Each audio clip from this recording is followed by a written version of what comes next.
Hi, this there. is Beth, wife of Solar Federation bass extraordinaire, Mike Bitts. And I've been locked up with this man for many weeks now, which is totally fun. And he's been locked in this room, which you can see, I'll slowly pan, with our many guitars. His many guitars. And he's been doing a lot of woodshedding. And so we thought it would be fun to find out a little bit more about his gear for Solar Federation. So Mike, how are you? I'm doing well. How are you? I'm doing great. Awesome. What can you tell us about these guitars that we see? We'll start over here. Ignore the double neck. This is the Ricky.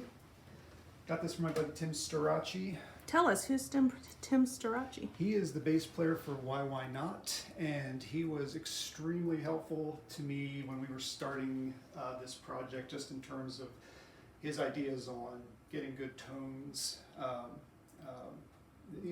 basically things like that. Just getting the right sound. I already knew how to play the music pretty much, but I had never given much thought about trying to recreate the sound, and so I didn't know anything about it when I came in. This kind of bass playing that you do, playing Rush music, is super different from what I'm used to be playing. Why? Why is it different? Well, normally bass playing sounds like this. Nice round tones.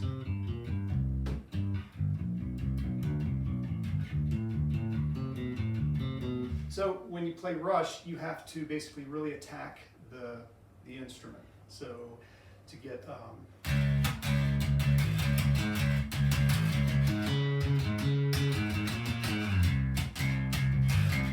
like that. So there's a big difference in sound. You have to really hit the strings like crazy, and that's just something that I hadn't realized because I had not really thought about, because I just don't do that kind of playing normally.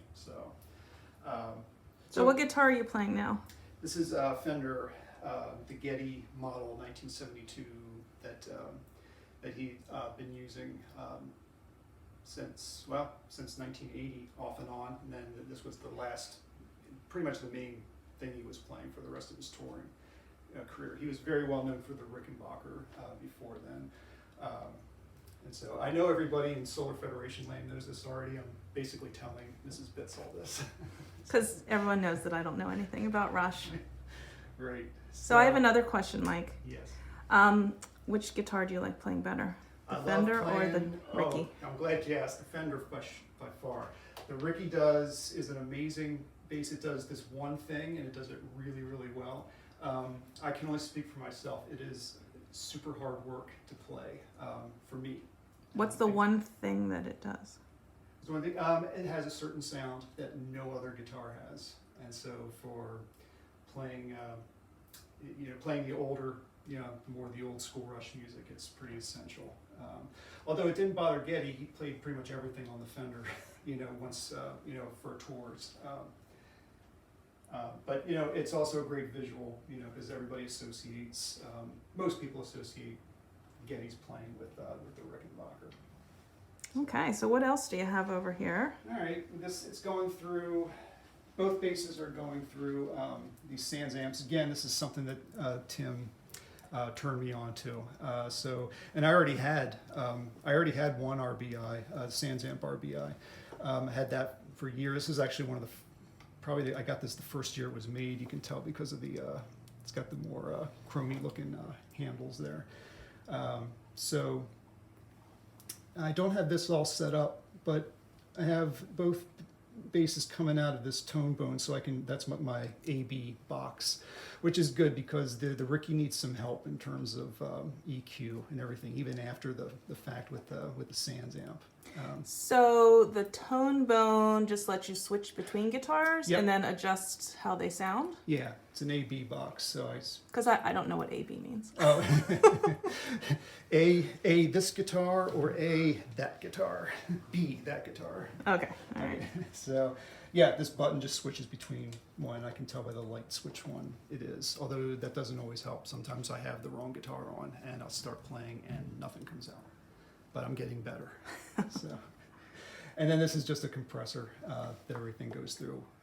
I don't always use the compressor because when you're using the overdrive of the Sans amp, it actually causes it compresses the signal anyway. So to me, might be a little redundant. So sometimes I like it. Sometimes I end up not using it for a while, but I always seem to come back to it. So all these little knobbies, do you adjust them a lot, or are they pretty stable? Like, do you keep them there, or do you have certain settings for certain songs that you're playing? Generally, I keep it set the way it is, especially because we don't use amps on stage. Everything is through in-ear monitors, so I can get a pretty true idea what this sounds like. So it's going to pretty much sound the same. So yeah, and this is our wireless system, by the way. That's what this particular box is. That's where the wireless monitoring goes through in there. And how, tell me what you like about wireless versus having amps on stage. There's pros and cons. The thing that's great about wireless is, and I've talked about this with the other guys, it makes you play better because you can hear everything directly in your ear. And so you're a little more precision, have a little more precision in your playing. The downside of it is I miss the moving air of an amp, like a really loud amplifier. So some of the excitement's gone. It's hard to really attack the instrument when you're trying to play really with enough finesse, so that the music sounds clean. So there's less of a five senses effect of playing versus one or two sense. Absolutely. Now the engineers love it because they're not fighting stage monitors and amplifiers to do their job. So it probably makes the front house sound way better. So. All right. But yeah, so I go back and forth. All right, so then we're going to move on to this little setup here. So you have a keyboard and a computer, and then down at the bottom are these little push button things. Want to tell us about some of that? Sure. This is the was it Novation? Yeah, Impulse. It's a controller, so there's no sounds on it. Everything is coming through this unit. This is the program I use for getting the sounds is called MainStage. It's a program for Apple. So this is definitely the hardest part about playing in this band because I did not know anything about keyboards or keyboard sounds, how this works. So I had to make it up as I go. So this is basically the sounds. What's really cool is you can assign a sound to a certain portion of the keyboard, so you can layer things. So there's certain songs that have a lot of different sounds that you assign to them. So if we go to this one right here, there's a whole bunch of stuff that's assigned to these keys. Do you want to play it for us? Can you do that? Yeah, I can do a little bit. So sometimes, so down here, this is the brass section.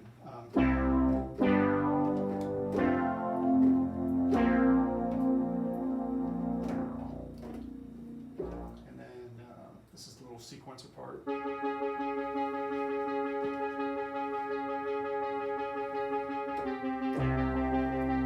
down here, I control the other sound.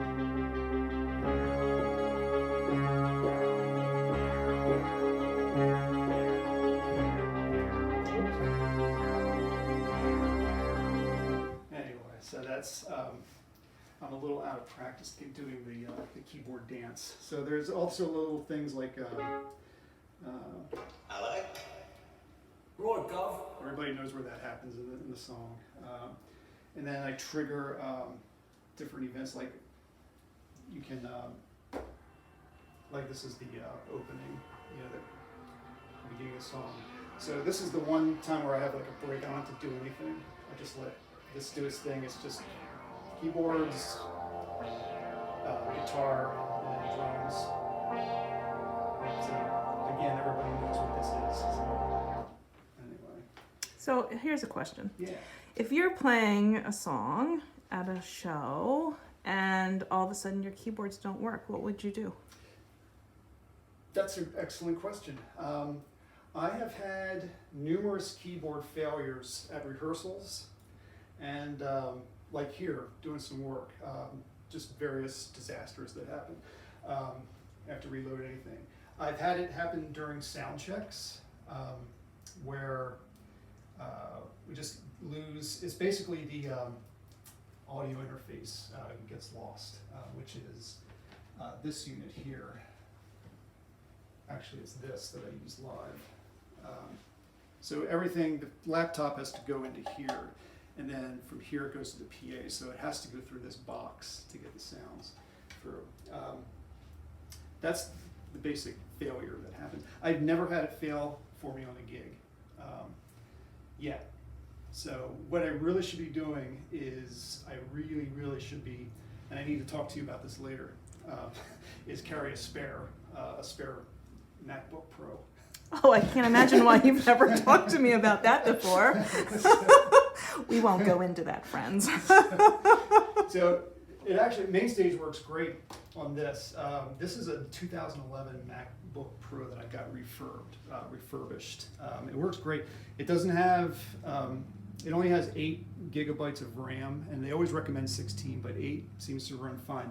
That's not the issue, and for what I do, it works great. So, so down here, actually, so this is the thing that gives me the most challenge as far as performing the music. This is my foot controller. It's like the keyboard. I can assign sounds, to each one. Not just so it's not just like a keyboard. I can assign different events to it. So let me bring up something here.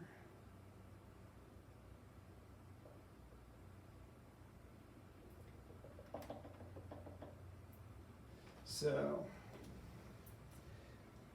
you can sign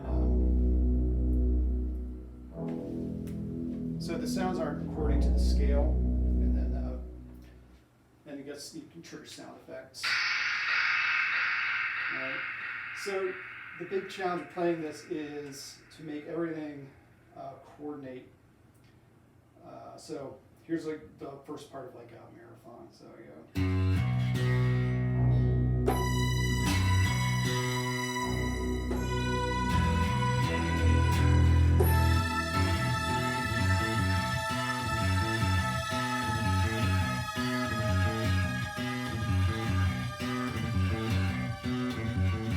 So then other things that happen are, there's little keyboard, like little parts.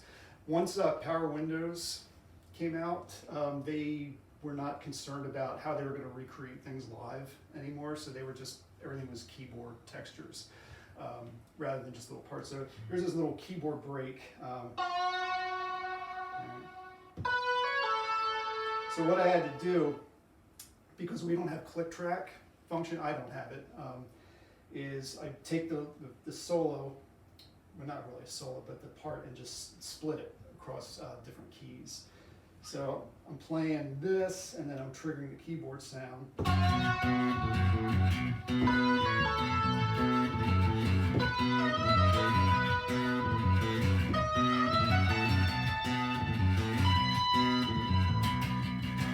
Yeah, you see that? So that's, yeah. So would you say that's been your most challenging aspect? It is. Yeah. I mean, coordinating your body? You can hear I just messed up the one thing that was there. So before we do a gig, I have to like really, woodshed on those, getting the coordination down. So yeah, other things, and one of the things that I really like about this unit, this foot controller, is that I can assign chords, like multiple sounds, chordal things, so like a witch hunt. So these are all chords. Right?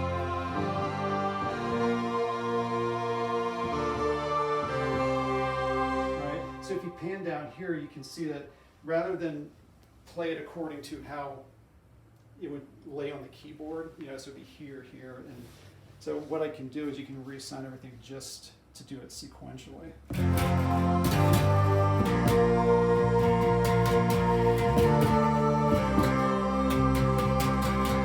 Yeah, so that's a really nice feature that you can do. So the downside to the keyboard controller is, if you look, the keys are really tiny, and there's no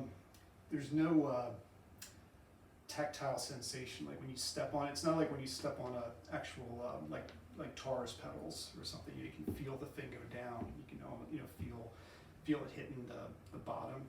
So these are just like little silicone rectangles. So does it depend what kind of shoes you wear as to how well you can play? Yeah, these are the only shoes that I can play this with.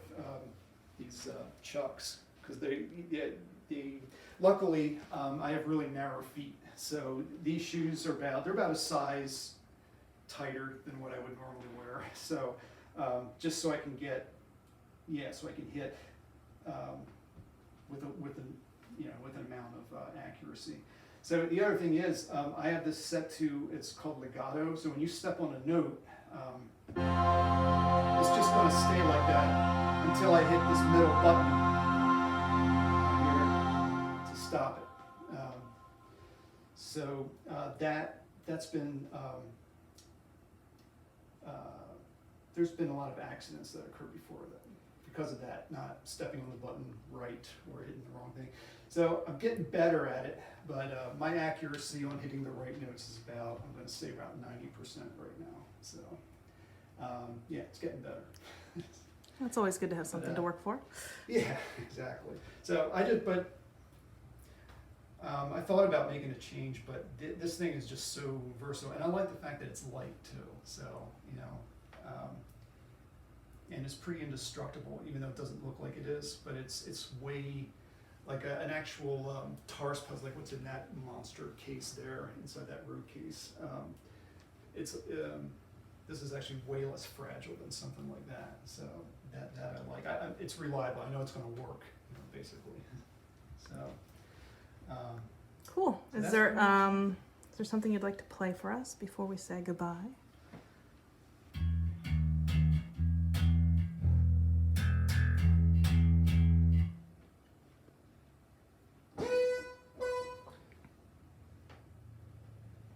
All right.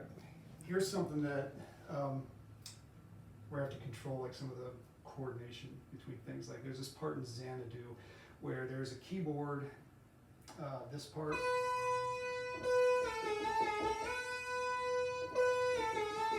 You know what I'm talking about, right? Oh, Yeah. absolutely. So you got that, but then the bass is kind of playing.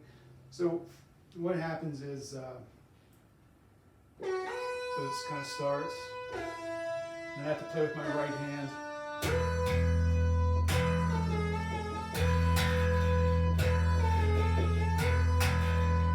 I have to switch here. How do I do that? Yeah.